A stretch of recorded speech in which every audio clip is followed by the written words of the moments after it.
welcome to another unboxing video from theplayersaid.com. My name's Alexander, and today we're taking a look at Army Group Center. So this is Barbarossa, 1941. So this is the second edition, put out by GMT Games, designed by Advanced Barbaries. So this, I believe there's a couple others in a series of the East Front series. I think there's Army Group North and Army Group South, as you may well have been able to guess. A couple of these 2-inch boxes, big hex encounter war games. And when I say big, I mean this thing I think has like 5 maps and 1,400 counters in it. Pretty high complexity. You could solo it reasonably on your own though. So the likelihood of us playing this as a campaign is very low. But there's 8 scenarios in it, starting from like learning tutorials to like medium-sized scenarios, and then the kind of the full kahuna. So we'll kind of dive in and let you know what we've got going on here. So dice, D10 in a bag, and then we dive right into the rules. So we have standard rules, and then we have a playbook. And I have the playbook on top. Sure. Let's just have a quick look at the rules. So these are big tomes. Everything is 2-column, full color matte paper, but we have the standard rules take you all the way through, let's see, combat results, fortifications, still the regular rules, just special units, how to win. Yeah, how to win right at the end. Doesn't look like, I didn't see any optional or advanced rules or anything like that. So you're looking at 60 pages of rules. That is a significant amount of rules. So have fun with that. A lot of rules. But hopefully we can start with the playbook, where we have a tutorial of how to kind of go through it as a learning scenario, the Battle of Barbarossa. So we're going to go through here. It tells you kind of how to set things up. Special unit bits and pieces, and we start diving into this kind of scenario. So we're going to start with this learning scenario here, 1.0, and then we've got the Minsk Pocket, Lapel Offensive, Smolensk Pocket, Offensive Operation Thunder on the Dnieper, and then we have a detailed examples of play. So I think, honestly, what I'm going to do is illustrated play of the tutorial scenario. With games that this big, 60 pages, you can read them and learn them all you want. It's totally fine. But they include this so that you can set up that learning tutorial, and then you can read through all of the different things that happen. And you don't make decisions in this. This is guided. But it's guided, it's like, this is how this rule works. I can move this much because of this. This affects this, I get a modifier from this, etc. And it's all guided and you have examples. So we have an air mission example with interdiction and things like that. Artillery support example. So we're going to work through some of those to kind of learn the game, and then maybe try some of those medium scenarios in it, because this is not a small game. It comes in a comparatively small box, which is irritating to say the least. So this is the setup card for one front. Again, if you're playing the kind of 3-front maxi game, you're going to have more of these, and it's going to be slightly different. At start on map C, map D, and on the back here, map H for different scenarios on here. This is for scenario 8, scenario 4, and 7. Lots of different setups. Scenario 5. And what is that?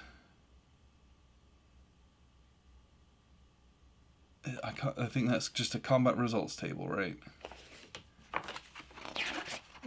And then we have Soviet setup cards. Lots of those for each of the scenarios, again, dual-sided. We've got some more Axis ones on there too, for the different scenarios. That's just the setup. That's all the setup stuff. Okay. Alright, let's see what else we got here. So, this is the tutorial map. It's just a single card and you play on this little map, which is a cutout of one of the larger maps. These are the units you start with. That's the units the Soviets start with. It's 3 turns. So this is going to teach you the rules of the game. This is the kind of small format game. Even if you're doing it solo, you can, because it's so small, everything's kind of on here, you can take that with you to work and set it up. Then we have map card 1 front. This is for scenario 3. It's a 3-turn scenario on a slightly larger map, a little bit more involved. Map card 1 backs. This is scenario 6. This is what I'm talking about. You could play this massive game with literally like 10 trillion maps on it if you have all of these. Army Group Center, Typhoon, Army Group North, Kiev to Rostov, Army Group South, and Crimea. If you buy all of those, then you have all these millions of maps that you have to overlay, and it takes up an unconscionable amount of space. That's not going to happen. My table is not big enough for that. But I can set up this, and I can play this. I can set up this, and I can play this. I can set up one of those maps and play that. So then we start getting into the extremely small typeface. The font size is very small. Get your magnifying glasses out for this one. So we have another version of the CRT here. Terrain effects chart with lots of explanations. So it's detailed. It's very small, but it's very detailed. So hopefully it's good to reference in that sense. At least I'm not going to be in the 60-page rulebook looking all that stuff up. Like a very deep and crunchy game. 60 pages will do that to you. So that's one chart and table card 1. It doesn't bode well. There's an identical one, so each player can have one. And then we've got chart and table card 2. So this is more of unit reference for NATO symbols, informational markers, movement charts, movement phase charts, and then movement effects charts. And then we've got artillery phase stuff, non-op HQ effects, how to read units. So maybe we might reference this stuff a little bit less once we're familiar with the game, and it's more of just this. And then again, there's an identical one of those. Is that true? Nope, this is different. This is card 3. So you both have an identical one of these, and then there's these 2, which there's, I think, only one each. So this one you have supply, Soviet attack supply. So to do an attack, you need that much supply. Victory point schedule for these scenarios only. And then we've got replacement tables, bombardment tables, and fuel shortage tables. Lots of detail is what I will say. So then we have our expanded sequence of play.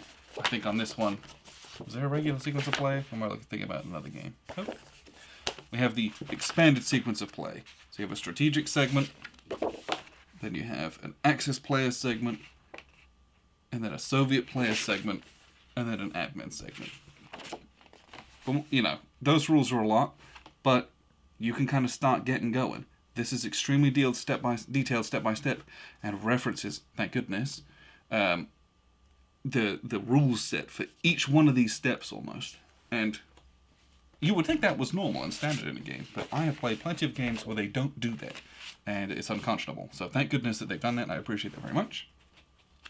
And then we have some kind of off-map holding boxes and sleds. So cadre boxes, active boxes. These are your air units ready, flown, and damaged, and destroyed. And this is unit rebuilding is what it is. So you're going to go through these, and you'll go back up and kind of cycle them out. Guys get eliminated. You might be able to get some of them back. If they become cadres, you can eventually, with reinforcements, get them back in. I would presume single-sided, because you can have those set up. With the turn record track, TRT. So you're going to play all throughout all of these. But it also tells you the weather. So we've got dry weathers. Well, a lot of it's dry, which kind of makes sense, it being June through September. And then we have Army Group Center Step Reduction Organization card. So we might have like multi-step counters, and you'll have a big unit. So this 94th has 2 steps, goes from 6 to a 5. Then you take this one, which goes from a 4 down to a 3. And then you probably have a cadre unit after that that's more generic. So this is a display to keep all those handy, I would imagine. So then we've got the regular maps. of which there's a lot. So we're going to do these in order. We have map 1. Let's see, which way is the writing? It's this way. So map 1, we've got Vitebsk and Smolensk on it. It's kind of the two major bits that we've got on here. Let's see if I can't see anything else.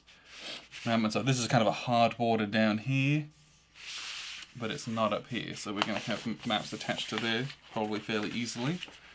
Let's see. That was map 1. Or that was map... I think that's map I, rather than map 1.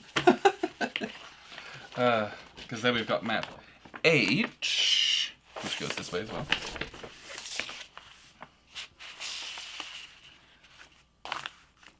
As you can see, it's a slightly different style from some of the other GMT maps. You think about, well, I mean, it's similar, but the forests look a little different. It's a little bit more muted, is what I would say, than some of the other ones, which I think I appreciate. If I'm really staring at this for 10 days playing the whole thing, it's not garish to look at.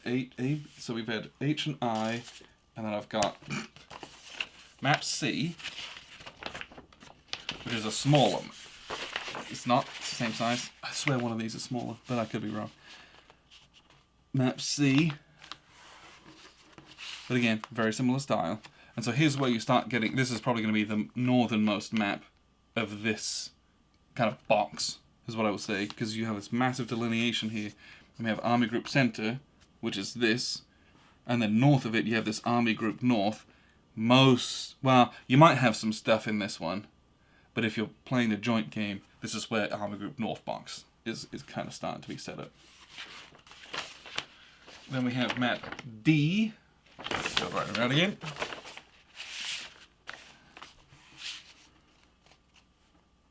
And so here, this is the, I don't know if we can see this. This is the East Poland and Belarusian border here. So we have a big country kind of delineation down here. Got the Pripyat marshes. Yes, this is the small map. Here we go. I knew there was one small one. And so this is the kind of the bottom of Army Group. No, this is the same thing. Does this extend out from the other one? Maybe. So this delineation is more of that Army Group North and Army Group Center. This is map WA. Does this extend on from here, or is this part of this? Let's find out. Army Group North, Army Group Center. 7,000, 2,000. So I think it tags on down here. But I'm happy to be wrong about that.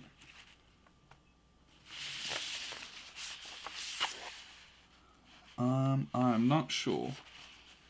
But at some point, maybe there was another one that I missed. But to give you an idea of how some of this stuff is, this line is still that delineating line between these two countries. Without sounding ignorant, the Duna and the Volga, I can't tell exactly where those overlay, if it's the other way or not. Either way, this is a massive sprawling game. This doesn't even, I could barely fit it all on my table anyway. So, that's the maps. Well, I gotta fish out the counters, whatever I've done with them. There we go. But again, there's some smaller scenarios, so if you did want to get this just for those, you could do it. But this is also one of those massive monster games that you see played at conventions. So there's 5 sheets of counters, and these are all on thick grey core, which we really like.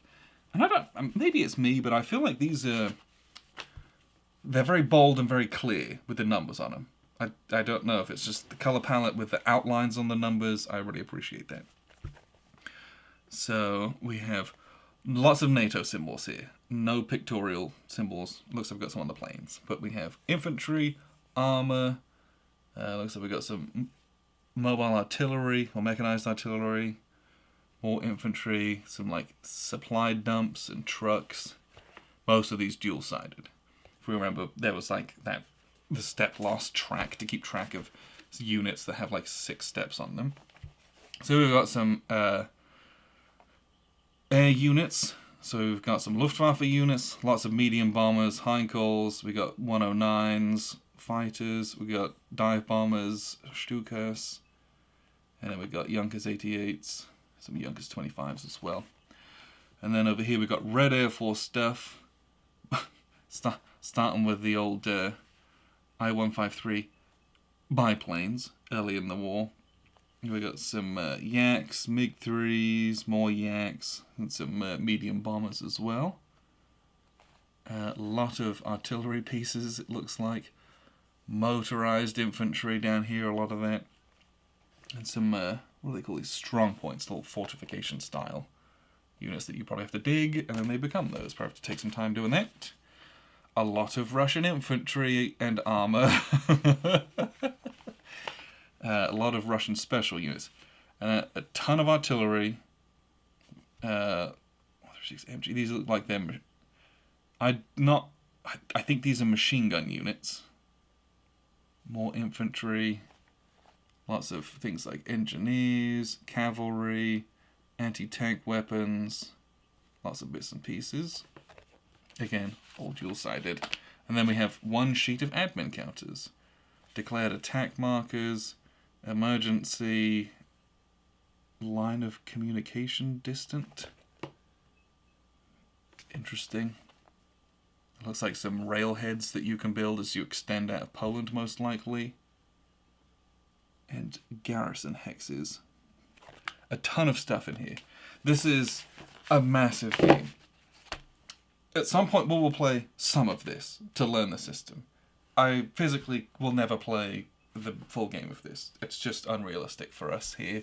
I have one table and I can't fit 3 maps, let alone 5. So if you're looking for that, look elsewhere.